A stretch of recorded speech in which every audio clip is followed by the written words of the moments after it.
Lagi nating sinasabi, God bless you, stay blessed. But how does one stay blessed?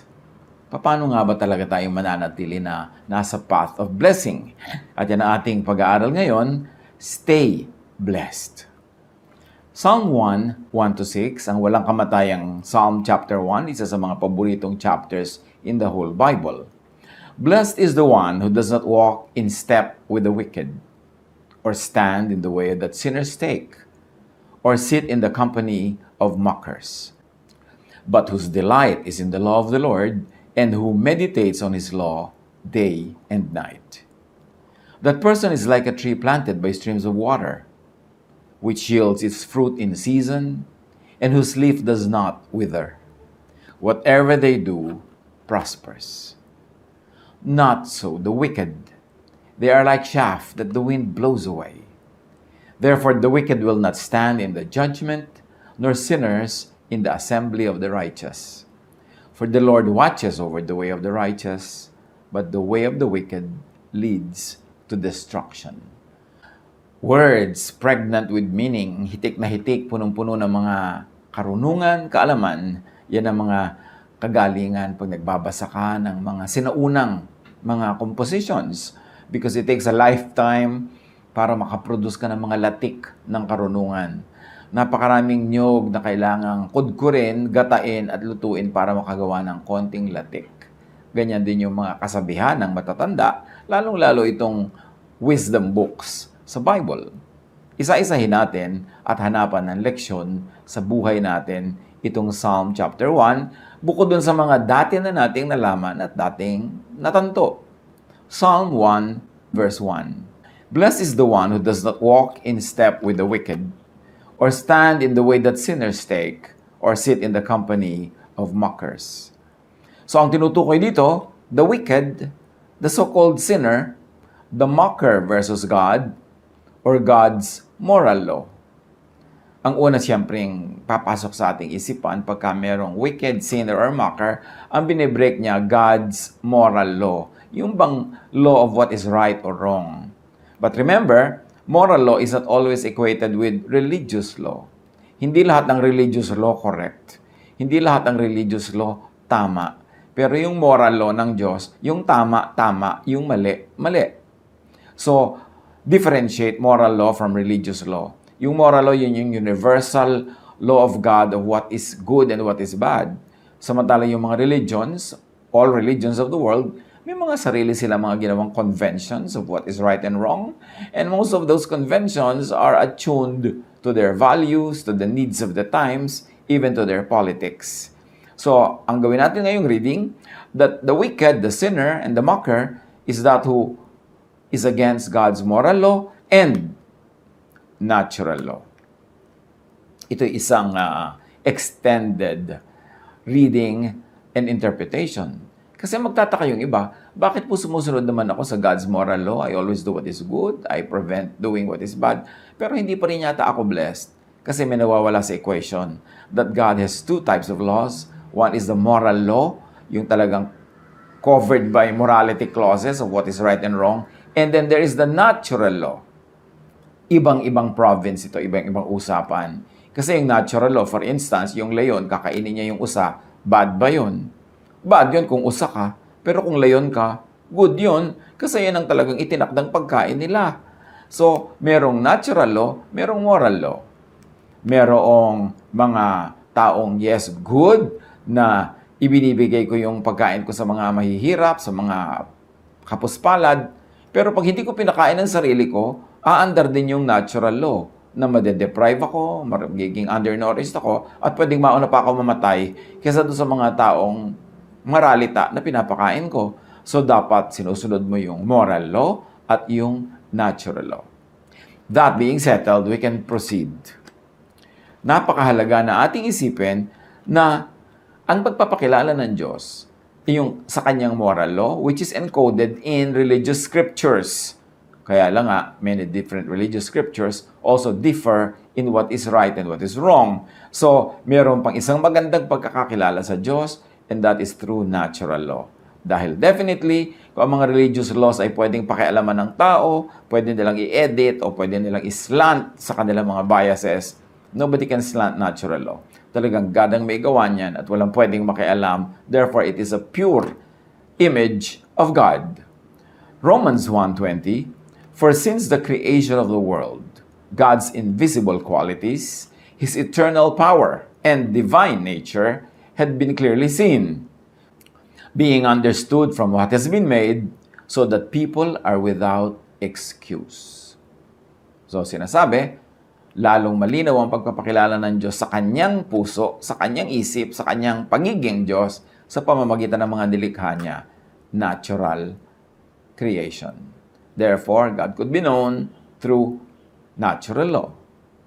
At kung i-apply natin ito sa Psalm chapter 1, verse 1, blessed is the one who does not break, blessed is the one who respects and obeys God's universal and moral law and natural law.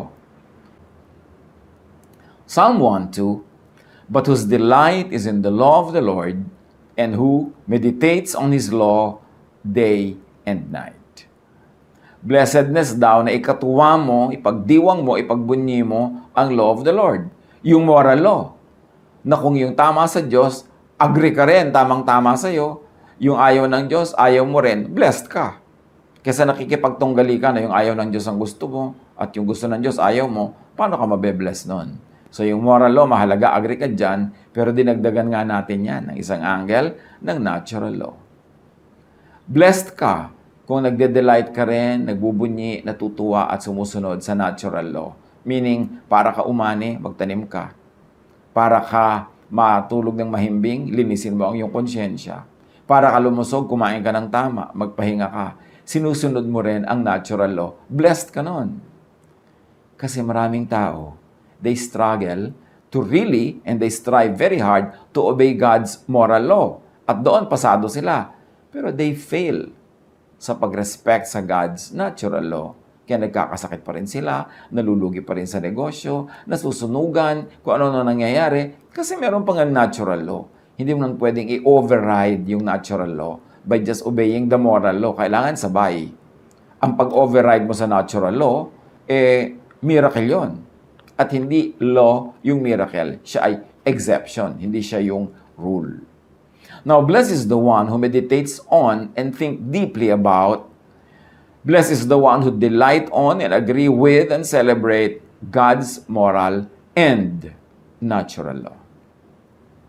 Hindi sapat maging relihiyoso, kailangan din practical. Hindi sapat na napakataas ng grade mo sa morality tas bagsak ka sa physical sciences. Kasi magkakaroon din yan ng repercussion sa iyong buhay, makaka-apekto sa iyong blessedness. Psalm 1:3, that person is like a tree planted by streams of water. Yun daw taong nagre-respect sa God's moral and natural law, which yields its fruit in season, and whose leaf does not wither. Whatever they do, prospers. Pagka sumusunod ka sa God's moral law of what is right and wrong, what is good and bad, ino-observe mo yan. At pagkatapos sumusunod ka sa natural law, nagtatanim ka sa tamang panahon, ginagawa mo yung dapat, iniingatan mo yung sarili mo na hindi ka mahulog dahil may law of gravity, yan, para ka daw punong nakatanim sa tabi ng batis.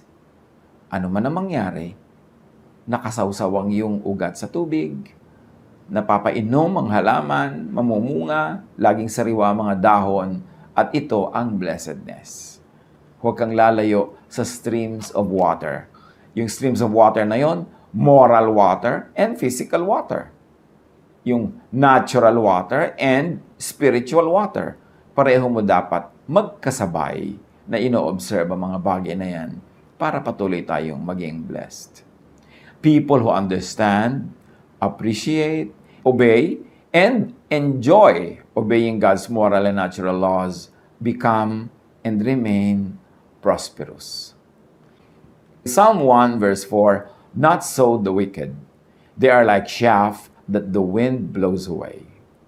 So sino yung wicked dito? Yung disobedient to God's moral law, at idagdag natin, those who are disobedient to God's natural law.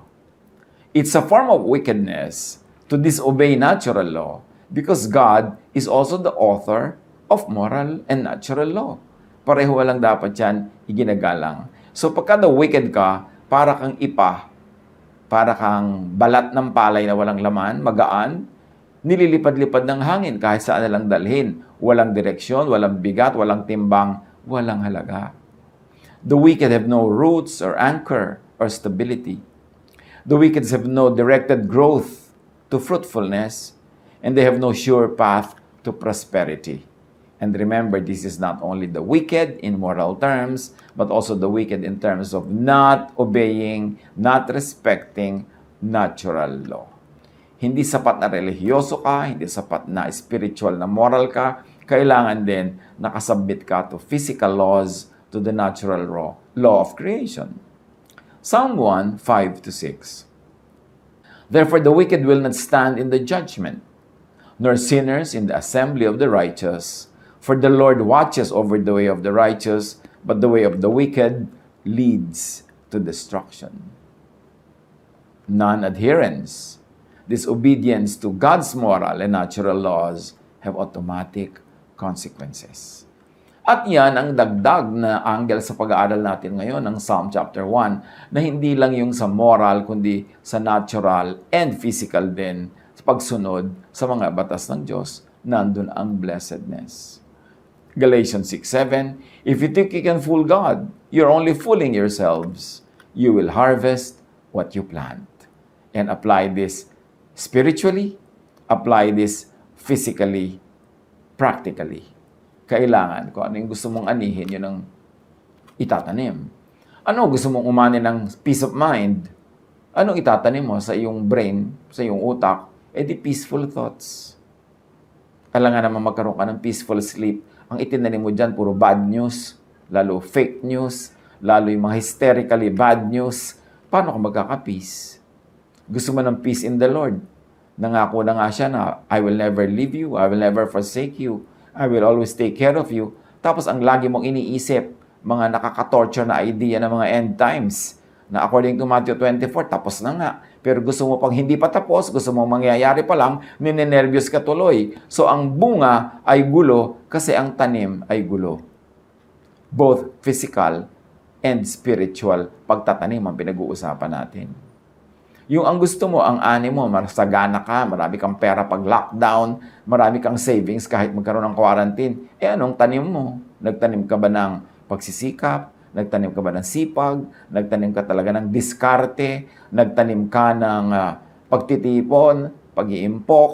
O ano tinanim mo? Kung itinanim mo kasi katamaran, ang itinanim mo paggastos sa walang habas, ang itinanim mo wala kang ginagawang paghahanda, siyempre ang aanihin mo yun din.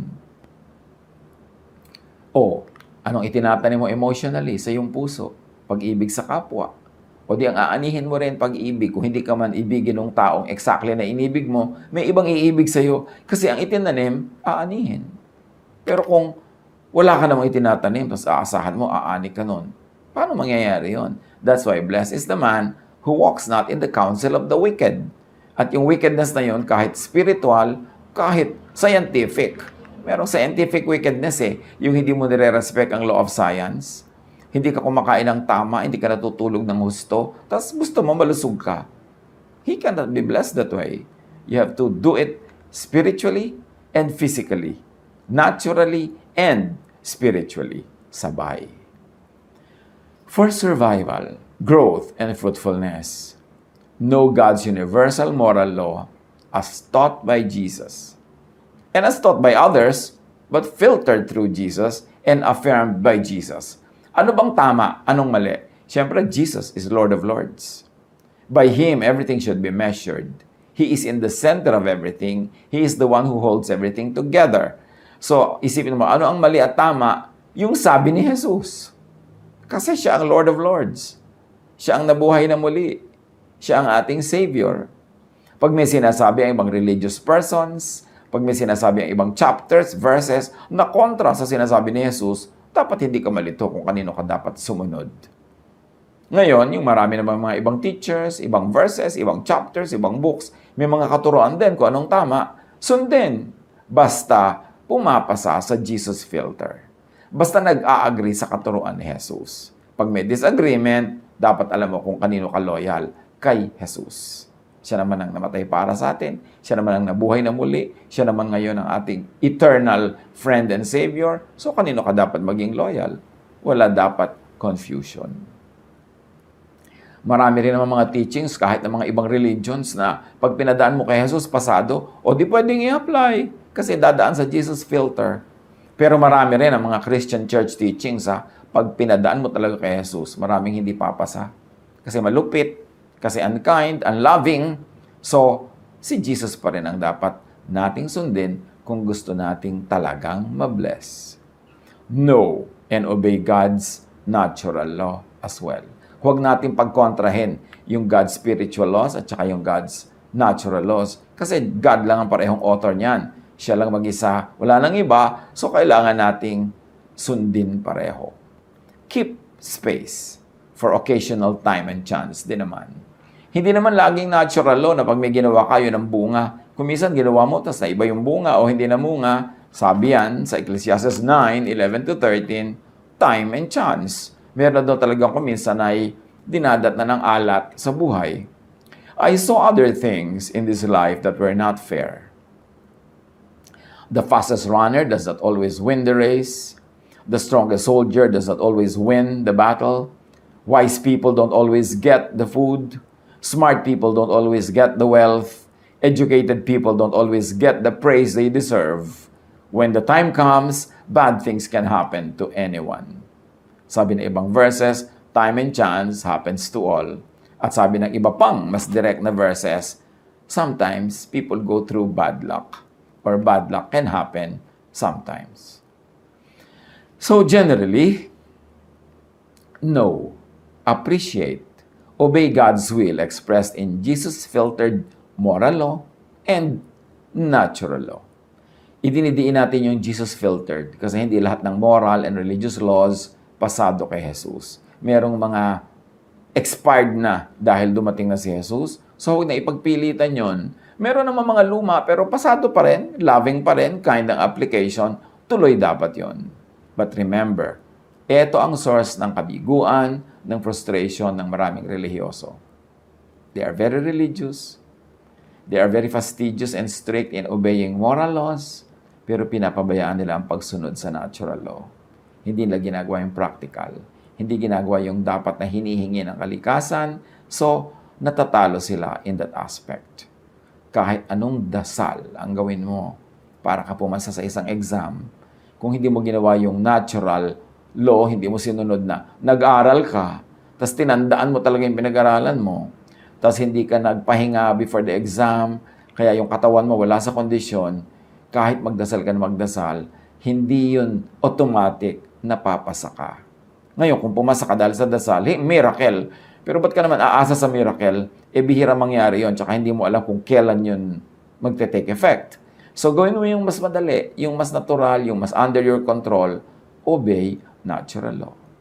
You want to be blessed? Be morally upright. And also be upright in terms of respecting natural law. Be planted where it is practical that you would, and that you could expect that you would bear fruits. Hindi itatanim mo ang sarili mo sa isang very barren land, tapos dasal ka ng dasal na maging fruitful ka. Pwede mangyari yan, pero miracle nga yun. And don't always expect a miracle to happen because it's exemption to the rule, not the rule. Obey natural law. Be blessed. Stay blessed. Hanapan ng mga personal application nito sa buhay na pang-araw-araw. God bless us all.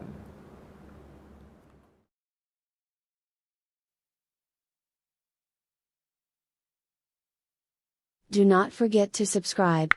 Click the subscribe button and ring the bell for notification. Like, share, and comment below. And visit Edlopy's official website, edlopys.com.ph.